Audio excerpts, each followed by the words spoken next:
Hello बच्चों, चलिए प्रश्न को देखते हैं। प्रश्न है ए बी सी एक समद्विबाहु त्रिभुज है जिसका कोण सी समकोण है।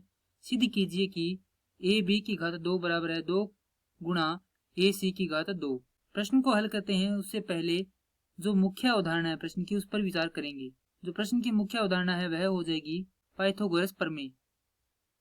अर्थात हम यहाँ पर यह देखेंगे कि जो पाइथागोरस प्रमेय है उसकी परिभाषा क्या होती है। तो पाइथागोरस प्रमेय की परिभाषा हो जाएगी किसी समकोण त्रिभुज में कर्ण का वर्ग शेष अन्य दो भुजाओं के वर्ग के या वर्गों के योग के बराबर होता है। अर्थात कर्ण की घात 2 बराबर आधार की घात 2 जोड़ लंब की घात 2।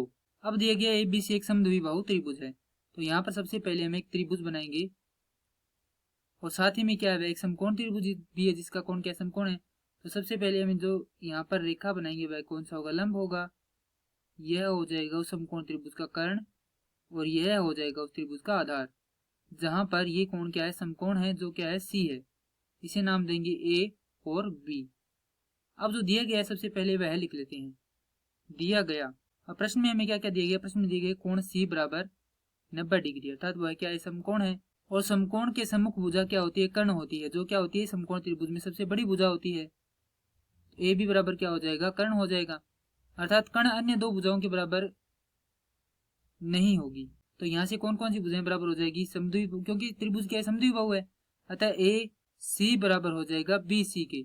अब त्रिभुज ए बी सी में क्या करते हैं, पाइथागोरस प्रमेय लगाते हैं। पाइथागोरस प्रमेय से तो कर्ण की घात 2, तो यहाँ पर कर्ण क्या है ए बी है, तो ए बी की घात 2 बराबर आधार अर्थात बी सी की घात 2 जोड़ ए सी की घात, हमने यहाँ पर लिखा है कि ए सी बराबर है बी सी, तो यहाँ से लिख सकते हैं ए बी की घात 2 बराबर ए सी की घात 2 जोड़ ए सी की घात 2।